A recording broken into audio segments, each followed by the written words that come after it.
BTB listeners, thank you so much for checking out today's episode. Listen, if this episode inspires you, do me a favor, take 5 seconds to shoot me a like and subscribe to the podcast. There are several more exciting guests that are in the pipeline, and I just can't thank you enough for your continued support, and let's keep paying the mission forward. In today's episode, I'm interviewing Nuno Matos. He's a transformative coach bridging elite sports and holistic well-being. He comes from Lisbon, Portugal, and he has a background of international swimming, Brazilian jiu-jitsu, and a multifaceted athlete. Nuno brings a deep understanding of the mental hurdles athletes face. His journey through burnout and performance struggles led to a mission to understand and enhance sports performance through a holistic lens. Nuno's coaching transcends sports, diving into anxiety, resilience, relationships, with a PhD in burnout and overtraining in elite athletes. His methodologies blend scientific expertise with personal experience. His goal is not just to enhance performance, but fostering inner growth and relieving suffering. This was a tremendous conversation from coach to coach. I'm excited to share Nuno's journey, and it will impact you as a listener.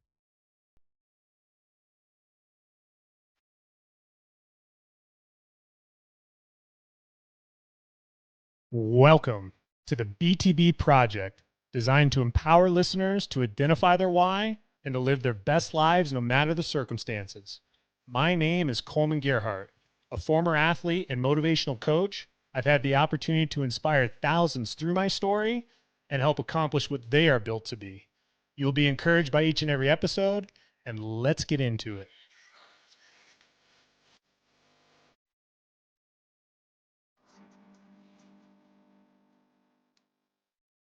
Well, it's a tremendous honor today on the BTB Project to be reconnected with a gentleman that I came across through Evo Sports Collective. And I had an opportunity through one of our coaching seminars to proctor an interview to learn more about his story, his mission, and how he's helping athletes with burnout, overtraining. He's helped businesses with anxiety and depression and helping employees becoming the strongest version of themselves. And it's just an honor today to have a conversation from coach to coach with Nuno Matos. Welcome to the BTB Project. Thank you. You're on mission to help athletes focus of burnout and overtraining in elite sports. It's unbelievably intriguing coming from 20 years of coaching myself and seeing some of the long list of mental roadblocks that I've seen in athletes. And I just would love for you to tell the listeners about how your journey started in this field and what drew you to want to uncover some of the mysteries of how we can become better athletes. The reason why I'm doing what I do is firstly is because I love sport. I love human performance and I love human complexity and human transformation. Now, the shortest answer would be that. The long answer is I was a swimmer. I swam at elite level. I swam for Portugal. I trained a lot. Then I overtrained and eventually burned out because of my passion for sport. I decided to study sports science. I studied back in Coimbra, Portugal here. So that's where I did my undergraduates. And it's only halfway through my undergrads and I'm still sort of a swimmer, but I'm also close to giving out.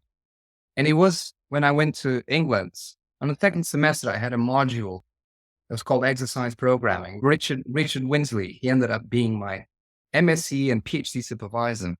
He was a physiologist and there was a coursework we had to do and the theme of overtraining, doing the coursework at night. And I was going through this book on training adaptations and there was a chapter called Overtraining.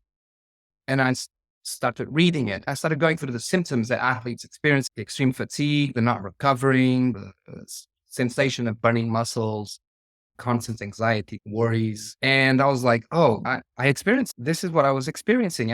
Because up until then, I had no concept of what I was going through because in my mind, I was training a lot. Therefore, I should perform a lot. That's what we call that the more the better philosophy, which is extremely dangerous, not just for sports, but for anything in life, really. But the more the better philosophy is a very common theme in the overtraining arena in sports science. I realized, oh, okay, so this is what happened with me. That's why I wasn't performing. I want to know more about it. So there I sort of made an unconscious decision. I really want to learn. I'm very curious. So I really like learning and understanding things. I graduated and quickly went back to England to do my master's, did a lot of physiology work, psychology work. I did my first qualitative modules as well. Then that master's year influenced me to my PhD, where I decided to go and research about overtraining and burnout. So I wanted to find out what had happened with me. I had an intentional 6-month period between the master's and the PhD, where I was working on a research project for Glaxo company, but it ended up being like sort of a decompression from the master's and the undergrad that I had completed a year before that. And for me to process a lot of the information that I got in the experience to go then on to the PhD. I didn't want to go straight from MSc to PhD. And that was perfect because I started becoming interested in psychology, and the interest in psychology led me to become more interested in spirituality and the different religions. And then I started understanding, gosh, there's much more than Christianity or Catholicism, which is how I was educated and made think that this was the only religion. So even though by that time I had killed gods because of science. And so through then I started to lean in this, really trying to understand humans. And I read lots of different philosophers like Nietzsche. I looked into psychotherapy, having discussions with my friends there in England who are also actually tennis coaches. Okay. Sean and John were really good friends, and they were doing a master's in political philosophy at the time that I was having my gap. And so we just engaged in a lot of discussions because they were interested in my side of overtraining, and I was interested in their side of philosophical approach to sports. And so that got me thinking that I didn't overtrain because of better. Like I will never understand overtraining if I just look at the physiology. That was I had this insight, like, because it can get the best physiologists in the world and all the tests he will run on me will not tell me anything about the relationship I had with my father, the relationship I had with myself, the relationship I had with the sport, with the culture.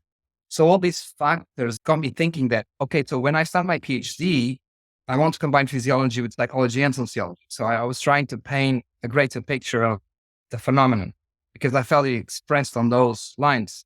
This is before Ken Wilber. And then, cut a long story short, I started my PhD and I did manage to research the 3 disciplines with a lot of criticism. But halfway through my PhD, that's the first time I come across Ken Wilber's work. And I read his book, A Theory of Everything.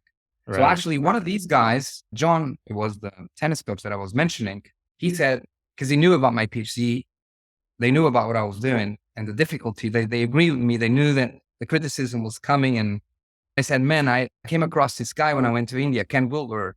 Apparently, he's got this model about reality, and he speaks about reality depicted in 4 main perspectives.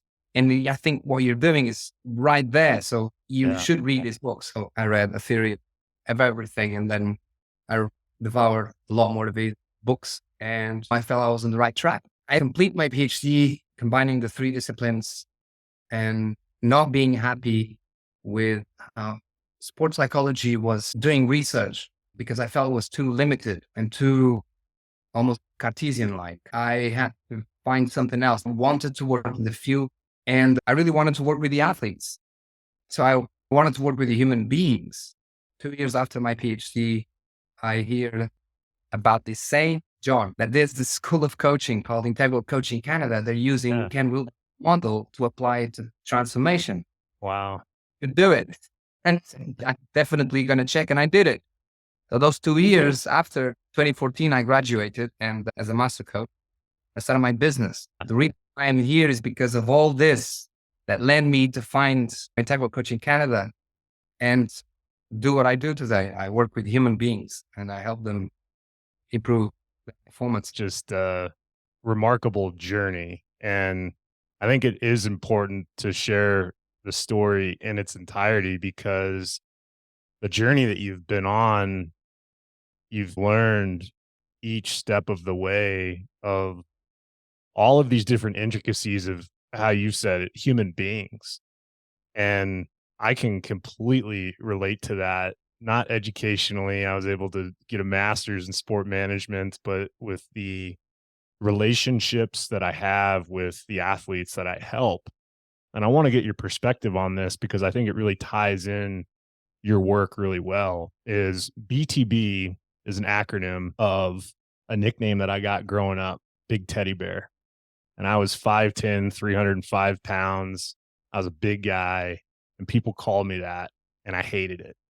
So experiencing that life moment and then fast forwarding to losing 100 pounds in 13 months after high school, walking on and playing Division I college tennis, completely transforming my life, getting out of a really tough family situation and accomplishing the goal that I did of playing college tennis to then becoming a coach. I take that BTB acronym and I create a business called Built to Be Tennis and Fitness. And Built to Be is a question that I ask each and every person that I help before we walk on the court is what are you built to be? What are you built to become? And hearing the response from that question, I believe aligns what I'm about to experience with what they're capable of physically, but then dialing into what makes them tick, what mentally allows them to be passionate about what they're doing. What are some of the roadblocks or difficult circumstances that they are facing?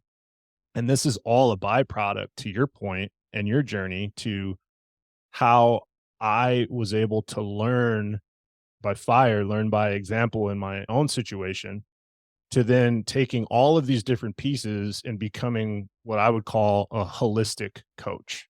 So, with all of that said, with the coaching methodologies that you've learned, the science behind it, the spirituality behind it, based off of all your past experiences, I'd love for you to share an example of maybe one of the first times where all of that came together for you and you helped somebody and they were like, wow, you really showed me how important it is to bring all of these aspects together. Hmm. That's a great question. I love BTB, what it means as well. So wanted to acknowledge I'm that. gonna get you. I'm gonna send you out a T-shirt here soon. I got my logo Thank going you. with my teddy bear logo, and it's funny because a lot of people ask me all the time, "What is BTB? Like, what is it?" And isn't it kind of neat how they ask a question, but I've been asking that question for the last 20 years, helping people by taking a negative, tough situation in my life and figuring out a way to make it a positive. So I appreciate you from the bottom of my heart. When you say you love BTB, it's the representation of who I Oh am. no, I'm feeling Thank that. you, man. Feeling that right now. That's an example of it. How you can turn shadow into light. Mhm. That's a beautiful example and make it your own business. Wow. Obviously, my coaching programs these days are much more impactful than when I started because obviously didn't have the same training as it keep hours and hours accumulating. I must have overcome now 2,500 hours now, 10 years of coaching. That's many hours of coaching human beings and holding just a huge variety of topics and holding all the suffering of these human beings and trying to be act as an instrument for change where I sort of I don't tell them how to think, I don't tell them how to act, I don't tell them you shouldn't have done that, you should think like this, or which is much more the approach that sports psychology or psychology does take. Why don't you explore doing something like this and see how that works for you? And they go and do it and they develop a capability and then they're more capable. Suddenly they develop this in their muscle that they're now more capable of dealing with a specific situation. Right. And so these days, my coaching programs do impact in such profound ways the lives of these athletes. I suppose my answer would be giving you, how does it feel when I see the transformation happening, and it's so meaningful for the client. Is that moment for you more special and meaningful in your life than anything you ever accomplished as an athlete yourself? That's a great question. I think it's much more meaningful, yeah, because it really touches me deep, the privilege and the blessing I have to be doing what I do in such ways that it causes this positive impact. Right. And that moment that you had, I mean, going back to 16 years old, where you experienced burnout for the first time as a swimmer, do you have opportunities now with what you've done with all of those hours of helping athletes to where maybe you run into a 16-year-old where they're experiencing that same trend? And because of your journey, because of your commitment to understand human beings, that you can almost stop them in their tracks and help them with their transformation to accomplish their goals. Yeah, this happens quite often because I also work with adolescents. I work from 12 years on up until adults. And yeah, oftentimes I will get some cases of athletes that very similar stories to my story, where the father used to put pressure, the coach was putting pressure, the culture was toxic. It's not different from these days. It's not, and I don't want to say that all parents put pressure. And my dad was doing the best he knew, even though the ways he did it were not the best ways.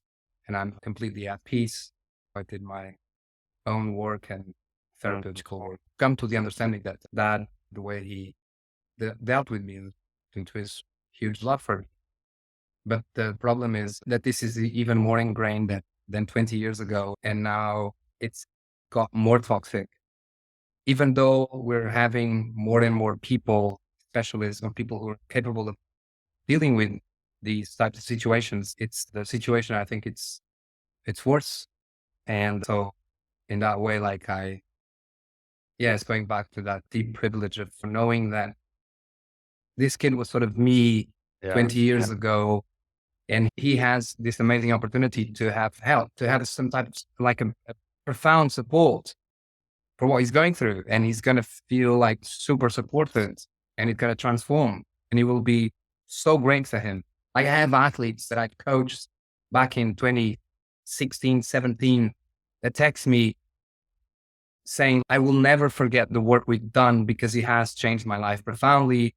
Or one has just became world champion now in PJJ, and he sent me, this would have never been possible would I not gone through you. And so I know like all these years are passing, and they can look back and see the deep transformation because and they speak more to the human side.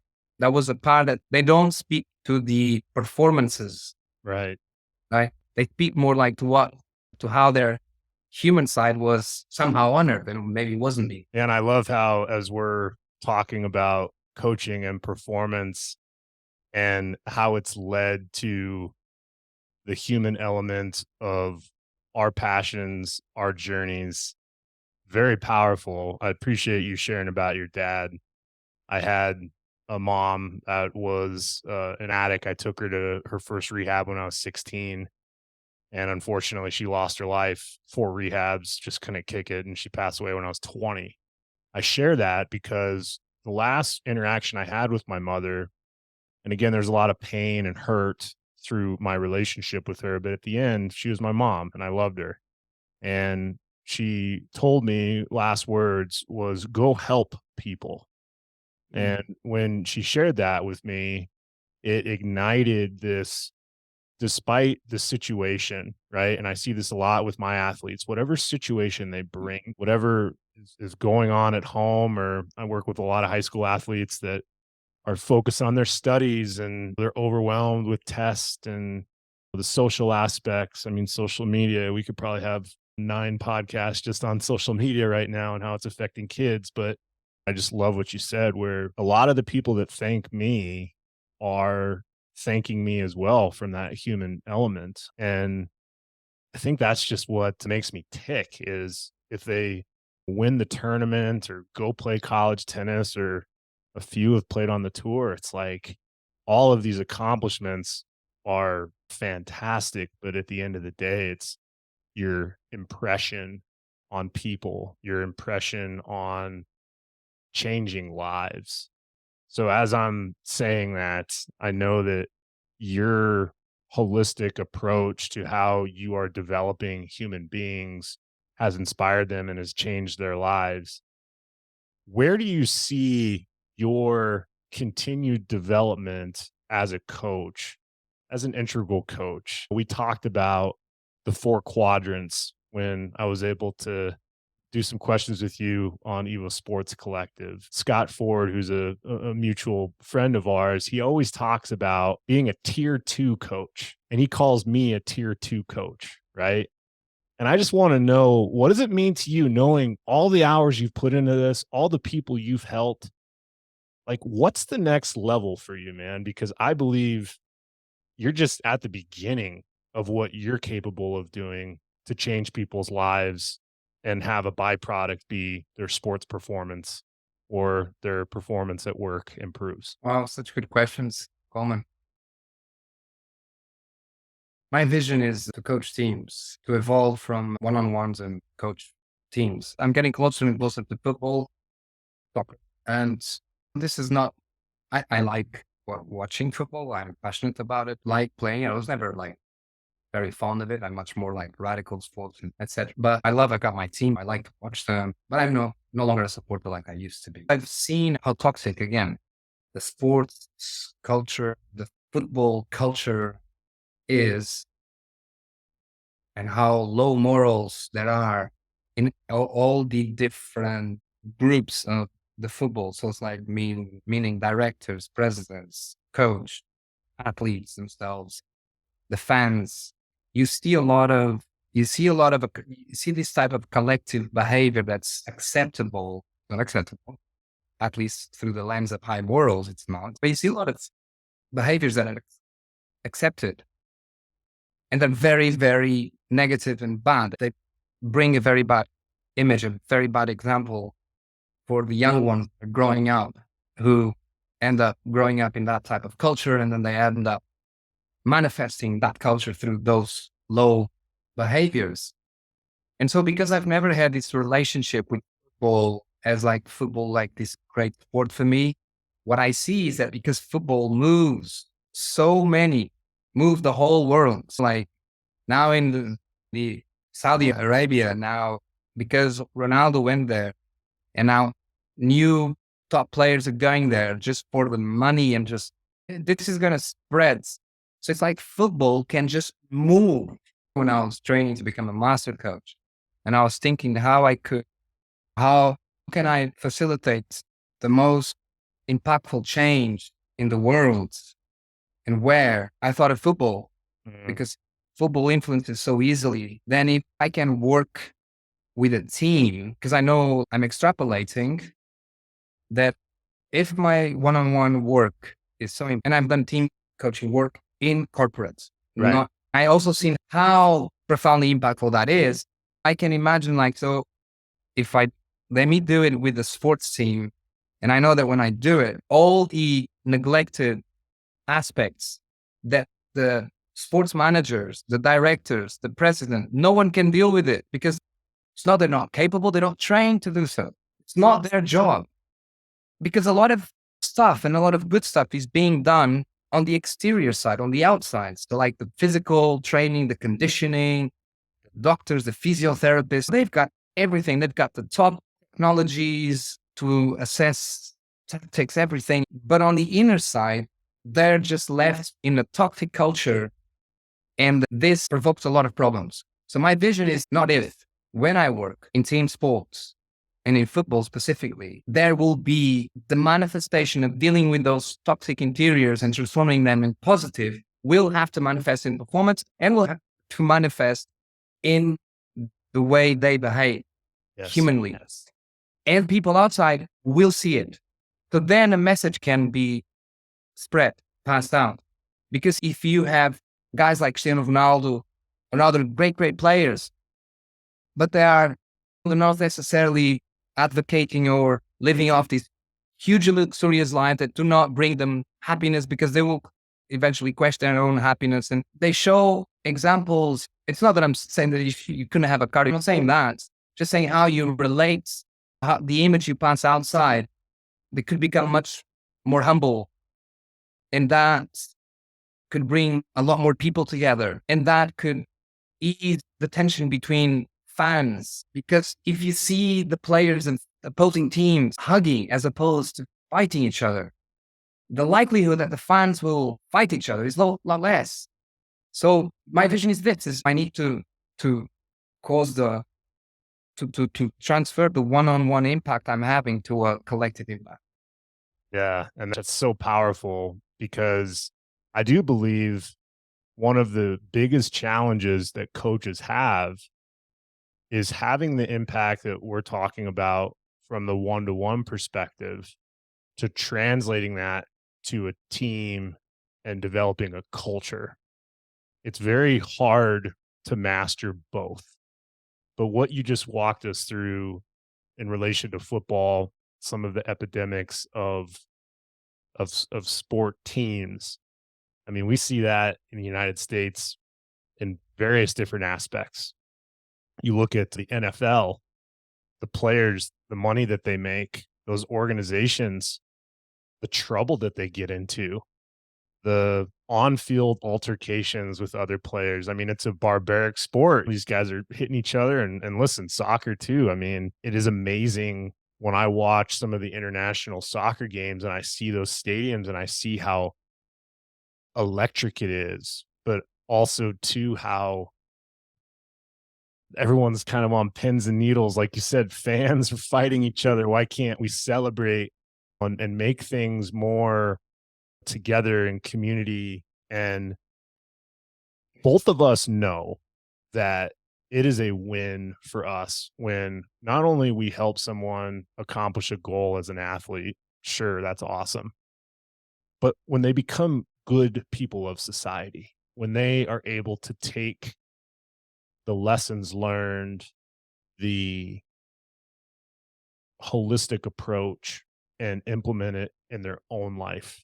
Some of my greatest accomplishments is not result oriented with the kids that I've helped, but being invited to a wedding years later, announcements that they've had children, seeing them be husbands and wives. Like, that's the type of stuff that I'm like, there's got to be a way to continue to have this message, this mission impact people's lives. And I believe your approach, and as you said, not if, but when, is going to be powerful. And with that said, I know that you want to make that change. You want to be part of that change. But do you have an organization or a team that comes to mind to where you really feel passionate about how impressive their culture is or how their team is conducted? I think it would be good to know if there's someone out there in any sport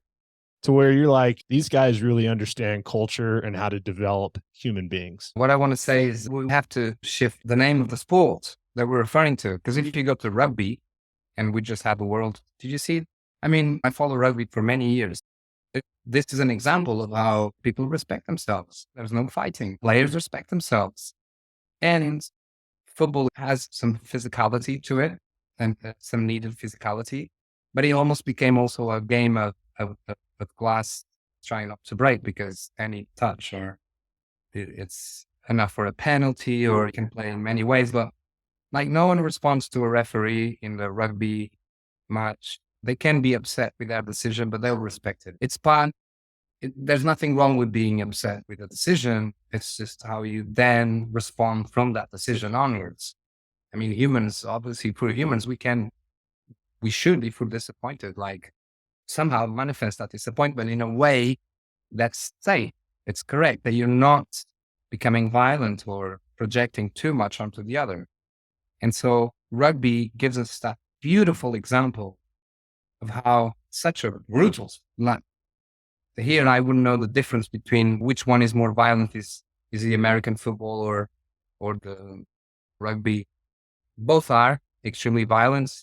The rugby ones are much less protected. So, but I believe the impacts on the American football are greater or more speed but there's just respect. So there's a lot of respect It's beautiful to see the huge high performances and the level of respect, and the fans are all cheering, and there's no issues. So I love how you said that, because when I think of like a team or a culture to where I've seen it be hit out of the park, where I can see how amazing it is not when competition's happening, it's when tragedy happens.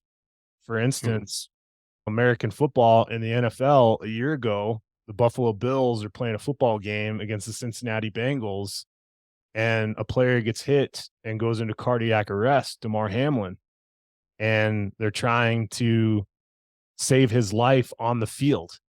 And as this tragic moment is happening, the stadium is completely silent. The players are all on their knees praying around one another. I guess my question is, and this is me kind of being passionate and enthusiastic about your mission and what you're trying to do. Why does it take tragedy to bring people together? Why can't the commonality be we compete hard, we work hard together, and we celebrate each other at the end? I think tragedy is what wakes us up. Like, there's one of my spiritual practices, Mondo Zen. So it's the Zen Buddhism, but applied with integral. I don't know if you ocean Yes. Mondo Zen. Yeah. Yeah. So I've had a few encounters with him. And what was the thing? He said once, well, first time I was on a workshop with him, and he told the cohort, or sort of he asked, I think, with sort of his cheeky smile, like, when is the best time for change? Is when you're about to die, or when something tragical has happened in your life. Why? Because you have nothing left. So now it's time to, it's like that. Nothing else apart from my humanness in life.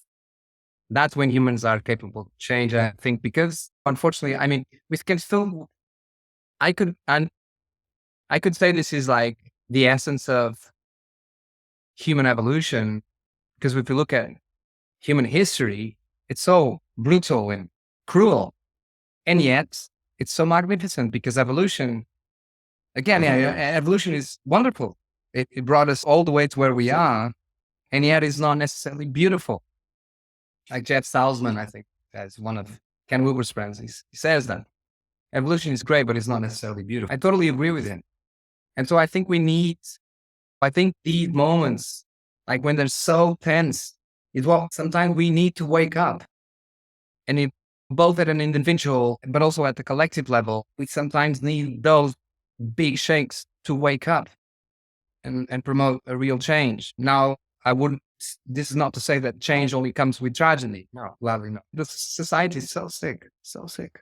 Mm. It's so sick everywhere. See it everywhere. And And I also see a lot of goodness.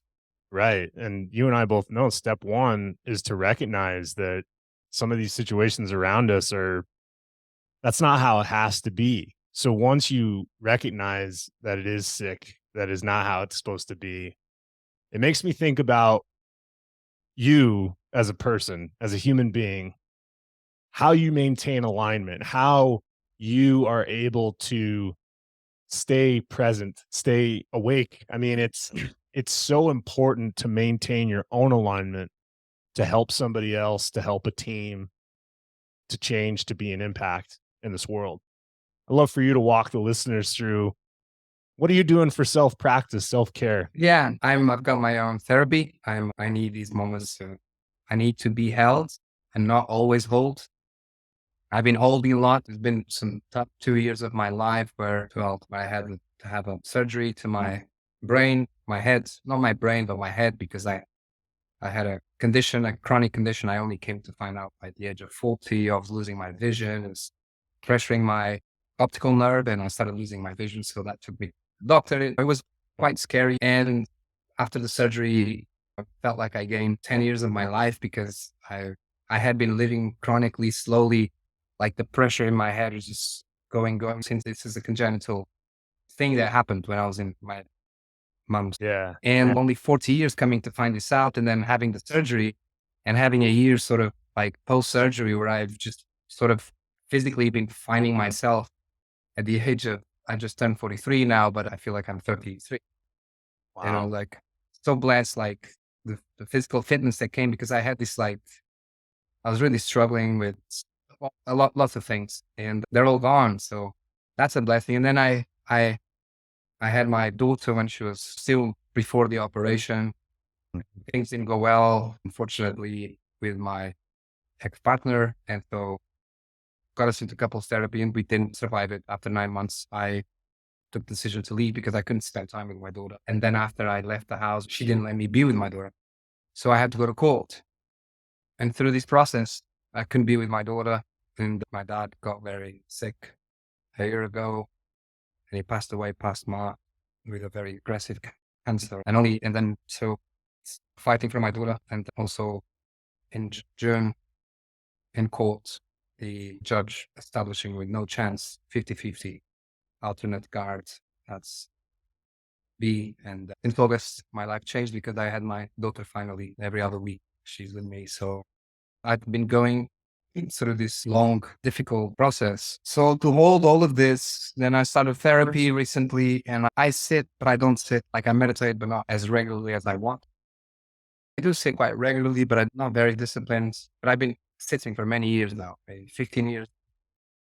And I run, I gym, I surf. I'm back in training Brazilian jiu-jitsu. 10 years after I dropped it. Sports is a big part of my spiritual practice. There's no doubt about that. My relationships are very important. My family, my friends, and my girlfriend, and my daughter. Having a healthy relationship is very, very important. Very, very good network of friends is very important. Having your own spiritual and inner practice is very important. Having your own body practice is very important. And then having a plan and a system and a structure that supports you to manifesting whatever you want. What I do is a combination of different practices. And I don't know if you noticed, but I cover the 4 quadrants right there. So Ken Wilburn calls it an integral ILP, an integral life practice. And I've got my own gaps and I've got many shadows and I've got a lot of my own shit to continue to deal with.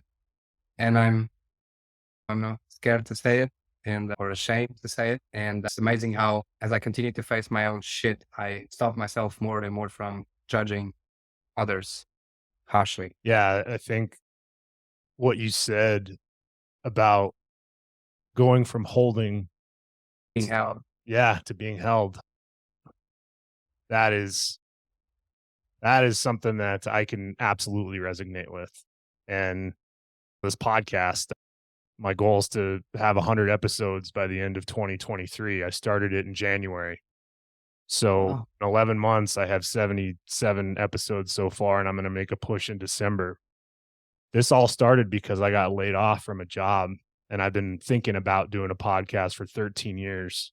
And when I got laid off, I was really mad, to be honest. And I needed to focus on my self-care, self-help. And I've been able to do that through storytelling.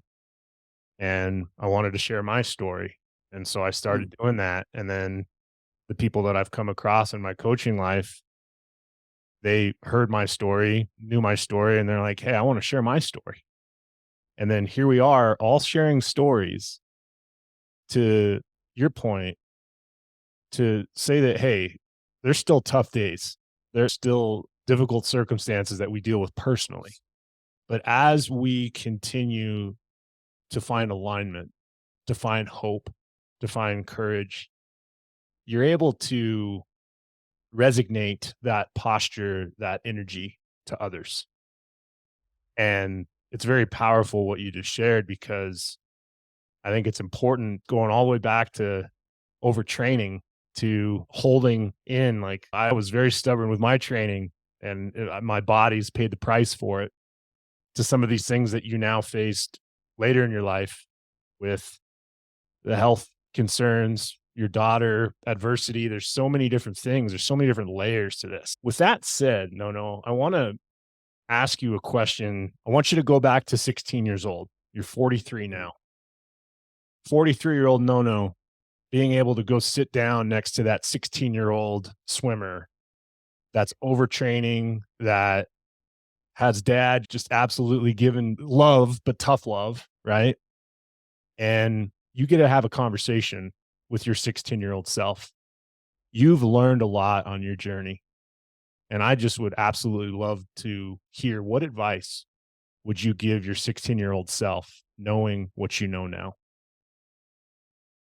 Oh, beautiful. Thank you. What a moment. Wise. Yeah. I suppose it would be important for you to learn more about who you are, how you experience swimming, how you experience yourself, how you experience shame. I'll tell him there's this quick practice that helps you look into yourself. So also tell him that the more the better, maybe is not good. And also ask him, why is swimming so important for you? Mm. Really, why? Why? Because you put so much at stake. Why is it so important? It's beautiful, because every question that you asked was more of a posture of helping someone to be held, rather than for them to hold onto what they're holding on to. And that's Mm. not by accident. It's because you absolutely have learned many valuable lessons along your journey. And what I would love for you to do as we wind down is, I'm going to leave links in the podcast notes to your website, how people can get in touch with you, how we can support you in your mission, Nono, and to continue to have this amazing movement. I'm going to call it a movement of impacting human beings. It is the movement. Yeah, where Yes. can we find you, and how can we support you? Follow me on Instagram. Check my reels. They're pretty cool. And share them around. I mean, I've got a lot of people who are following me who are non-athletes, or at least they're not competing, or their parents and whatever. And they message me saying, man, it's incredible because you speak to the athlete, but I see myself there. That's because my narrative is very human related. So I'm speaking about the athlete's performance, but life is there. Life's happening. So that's what you definitely support and tell people about me. Tell them to come work with me.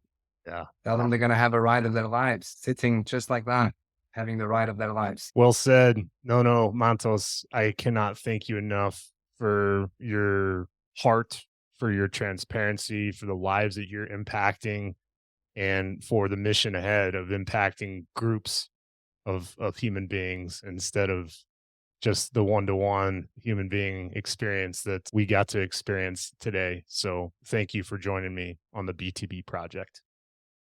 Thank you for inviting me. It's been an absolute pleasure. You're told I'll be your heart, temptation.